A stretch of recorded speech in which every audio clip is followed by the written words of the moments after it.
Oui, je viens d'arriver avec notre TGV allemand. Je suis venu parce qu'on a un rendez-vous important en ce qui concerne la pastorale congolaise européenne.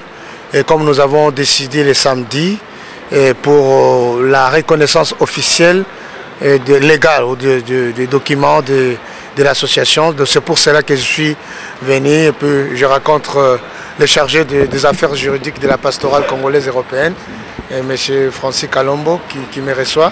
Donc là, tout de suite, on va se diriger au bureau des registres pour signer les contrats afin d'avoir une adresse officielle ici à Bruxelles, qui sera le siège de l'association. Et aussi, nous allons voir les notaires pour savoir harmoniser les textes afin que nous puissions avoir une personnalité juridique au niveau de la Chambre de commerce et de l'Union européenne. Donc maintenant, la pastorale congolaise européenne a un bureau à Bruxelles? Oui, il a un bureau à Bruxelles. C'est pour cela que je suis venu. Je suis venu pour ça, pour signer les documents, à ma qualité de président d'exercice de cette institution.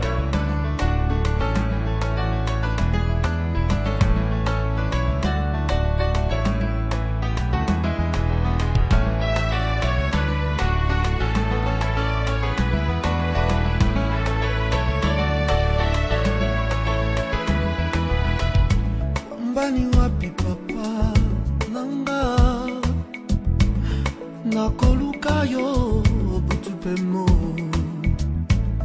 la musa elika ya mitema ya batwe biso tobelemi kolukayo wapepa yo zali zambinanga nalelipe mingi anote nakobenga kayo oya kosungai ngana kokiri susute nalelie pasinanga ikoma feti ya banguna nishiko yoko bondela pona likambo nangae basangani balingisengana wa babo bangai mobesu tango ekokite apomba mino maboko na yo mame mame mokonzi nzambe bombanga wayo masiae eanona nanga kumbananga pesana yo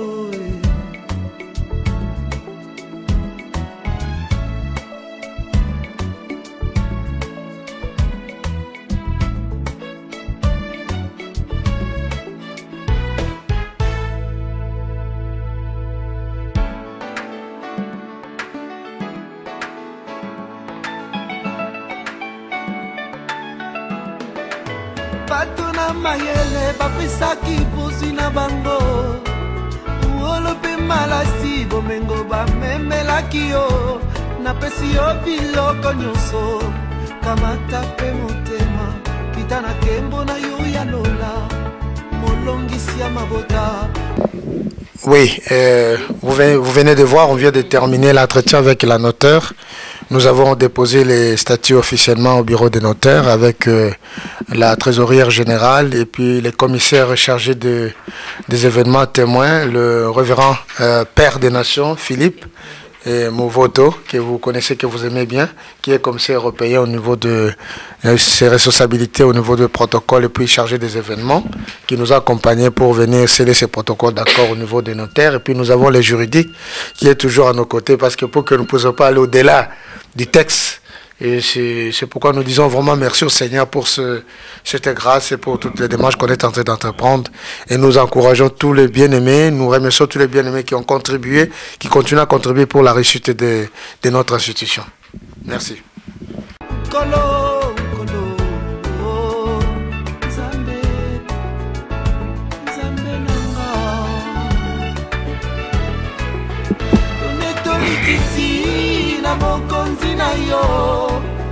Kama bondeli yo moko kisiabilaka kololo basoki yo te kanza mpe mosusu na kati ya butu na moni mokonzi avandi na motole arc-en-ciel ezingi ye alobi ngai nde masiya ngai moto ya liboso nakozala mpe ya suka nkolo nkolo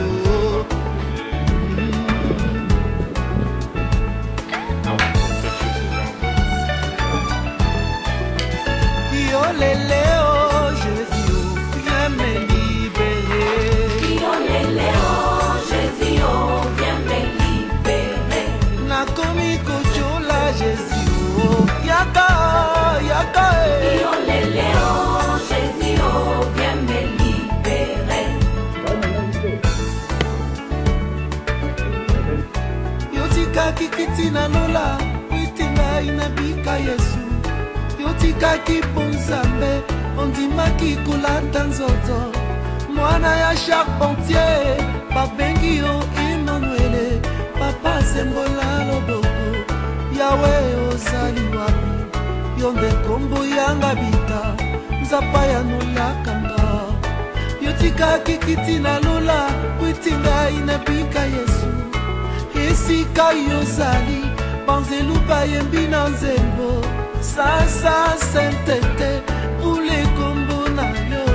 Je crois que vous venez de voir l'acte que nous venons de poser et d'apposer la signature sur les contrats de notre bureau de la grande institution congolaise, la pastorale congolaise et européenne de la PCE. Et je suis à mes côtés avec le commissaire chargé des protocoles et des événements qui nous a accompagnés pour signer ces protocoles d'accord. Et je suis avec la trésorière Ogassène Kapema qui a fait sortir l'argent que nous avons cotisé pour que nous puissions sceller ces contrats. Donc à partir de ce mois ici, à partir du mois de mars, nous pouvons travailler, nous fonctionnons officiellement dans les locaux de ces bureaux de Régis que vous venez de voir. Que le Seigneur soit glorifié et de plus en plus c'est pour vous faire voir les sérieux du travail et la grande vision que nous comptons de cette institution et qui est grand par rapport à la vision, par rapport à la dimension Europe. Donc nous disons vraiment merci au Seigneur. Nous encourageons tous ceux qui ont contribué et tous ceux qui vont continuer à contribuer afin que nous puissions survivre sur la terre européenne. Des voitures électriques qui marchent avec le courant, qui sont à la disposition de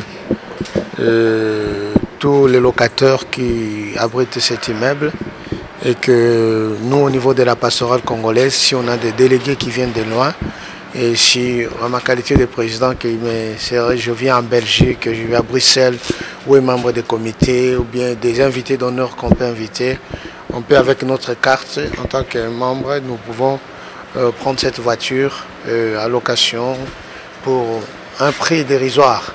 Et cela nous permet de faire des courses en Belgique et partout où nous pouvons faire, même si on a des réunions, on a des délégués qui arrivent à l'aéroport, qui arrivent de tous les pays membres de l'Europe. Donc on peut louer à un prix dérisoire qui nous permet quand même de sillonner et de marcher ici à Bruxelles.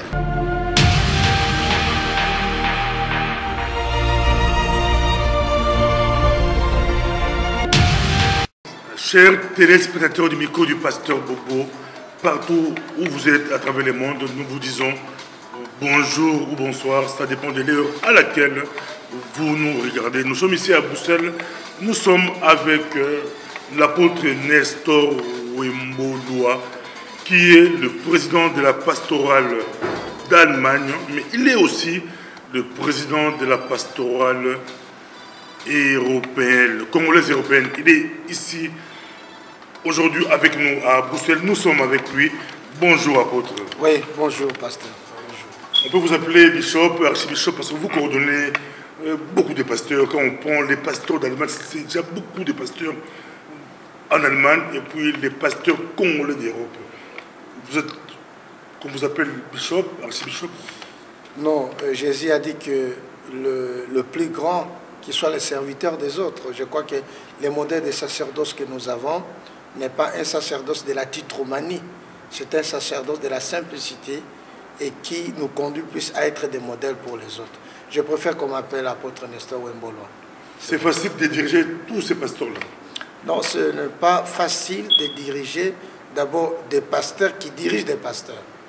Et c'est question d'abord de la grâce. Et quand Dieu accorde à quelqu'un une grâce, c'est cette grâce-là qui travaille, c'est ce don-là qui aide que les gens puissent se trouver autour de la personne pour qu'ils puissent les diriger. Donc ce n'est pas les titres, ce n'est pas l'intelligence, mais c'est la grâce du Seigneur qui est sur moi, qui permet que je puisse assumer ces responsabilités. Vous venez de München, Munich, c'est loin, très loin de Bruxelles, et vous êtes aujourd'hui à Bruxelles. Quel était l'objet de votre visite? On vous suit, on le suit, on était avec vous à la gare du Midi, on était allé, mais essayez un peu de vous expliquer qu'est-ce qui s'est passé aujourd'hui, la journée d'aujourd'hui. Oui, aujourd'hui nous étions venus pour conclure ce que nous avons arrêté dans la réunion de l'exécutif le samedi passé ici à Bruxelles, et selon aussi les cahiers de charges que l'Assemblée générale de Breda nous avait recommandé de savoir faire reconnaître l'institution officiellement, que ça soit reconnu légalement au niveau de la Chambre de commerce de Belgique. C'est à cause de cela que je suis venu.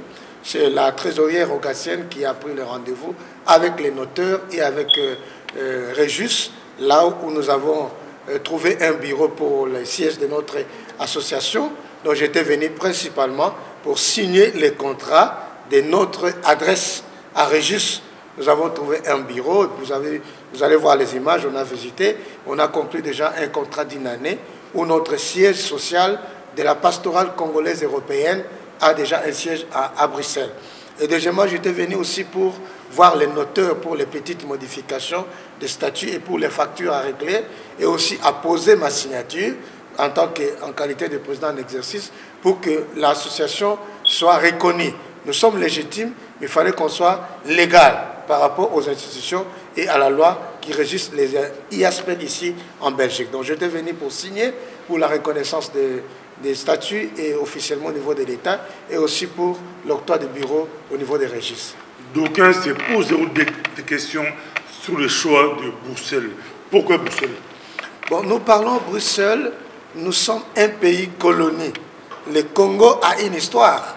On ne peut pas exclure la Belgique quand on parle du Congo. Les gens qui nous ont colonisés, les gens qui nous ont donné aussi l'indépendance, c'est la Belgique.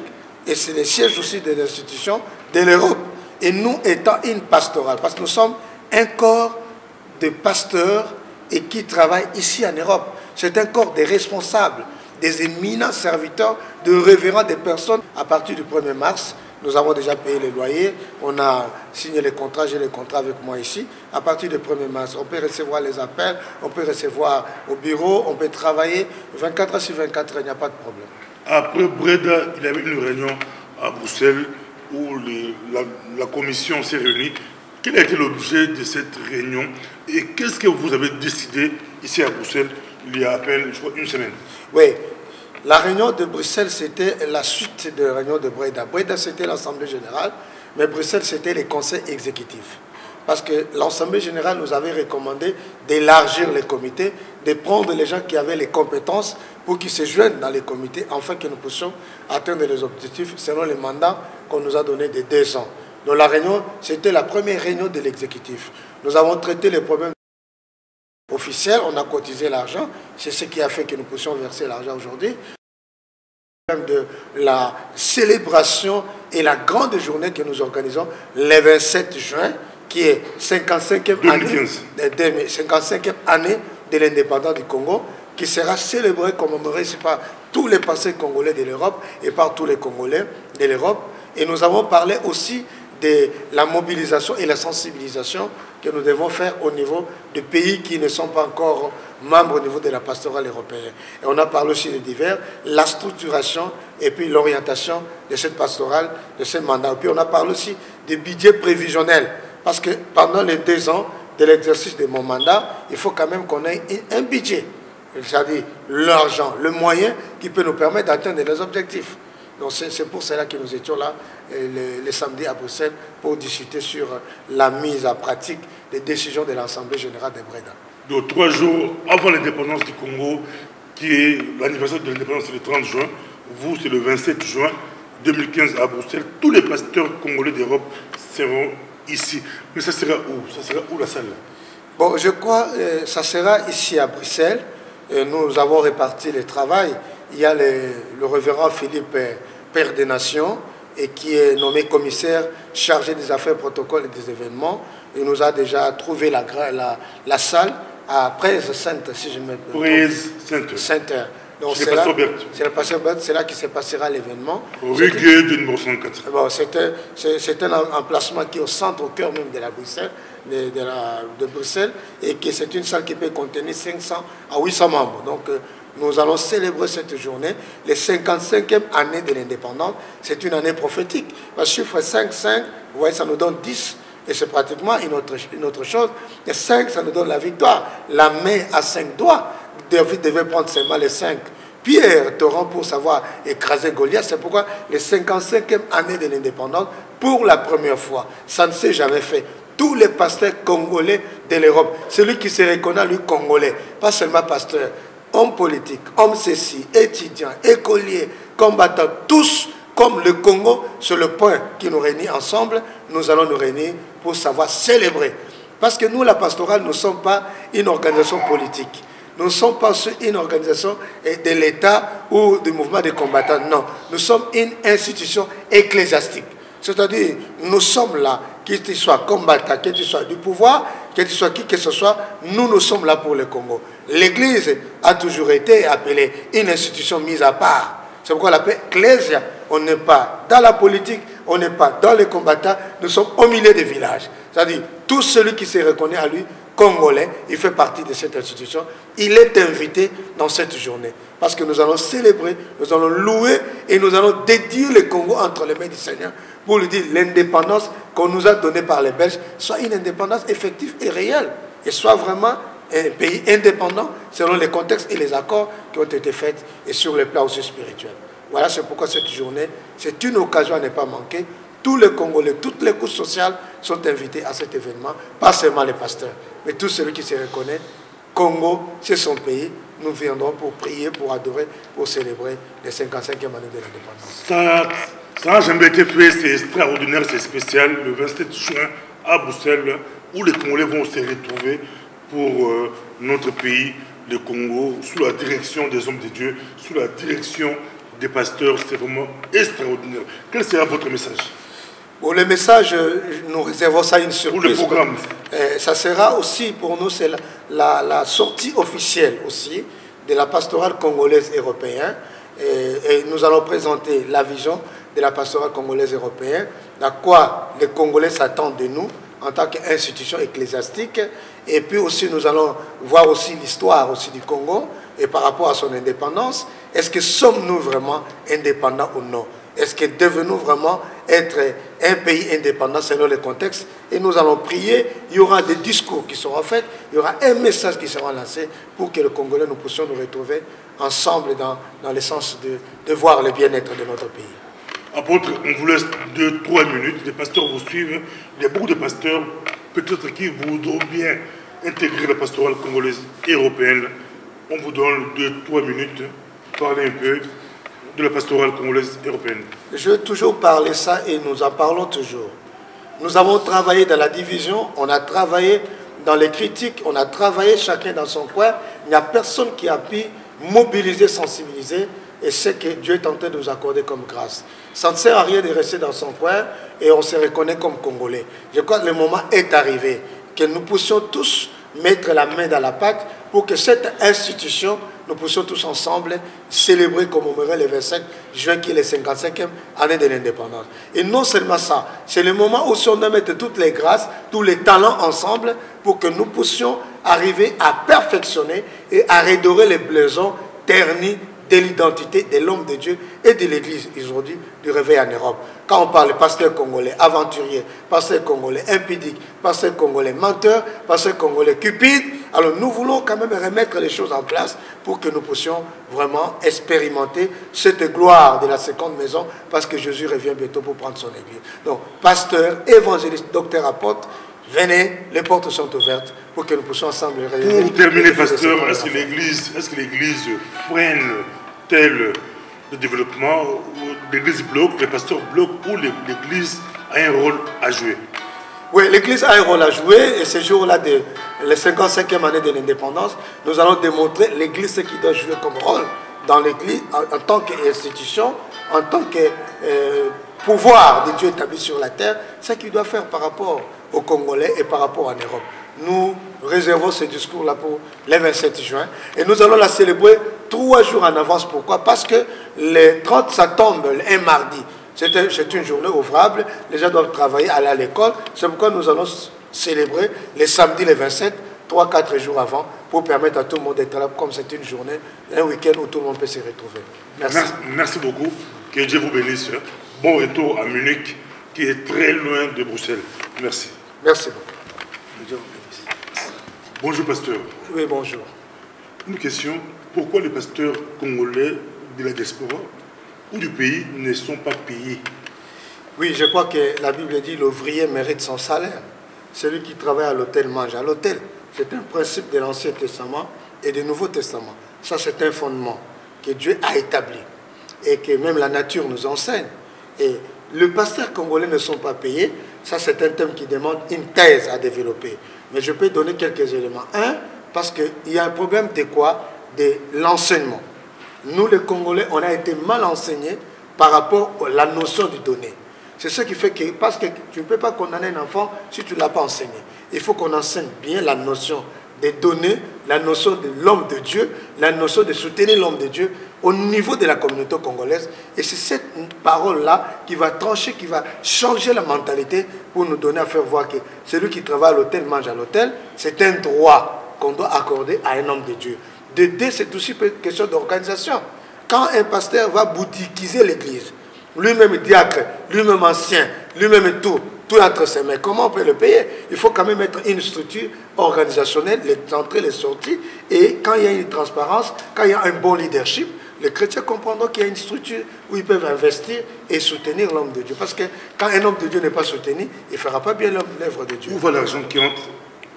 Le dîme, les offrandes, ça part où? Non, le problème, la dîme, les offrandes, ça répond aux besoins de l'Église. Ça doit répondre aux besoins de l'Église. Ça, je préfère qu'on puisse développer ça prochainement, parce qu'il y a deux causes que je dis, manque d'enseignement et manque de structure. S'il y a l'enseignement, il y a la structure, je crois que l'Église, pasteurs congolais seront payés. Pour terminer, selon vous, c'est possible qu'on puisse payer les pasteurs? C'est possible.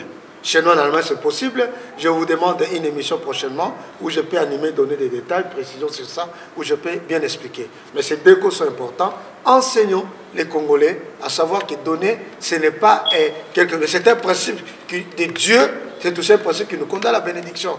Et soutenir un homme de Dieu, c'est aussi un principe que Dieu a établi. Donc c'est ça, et mettre une structure qui permet la gestion d'une bonne église, je crois que les pasteurs seront payés.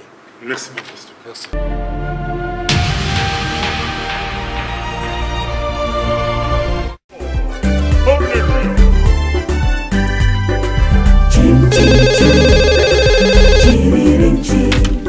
Allô, Passacool, j'écoute.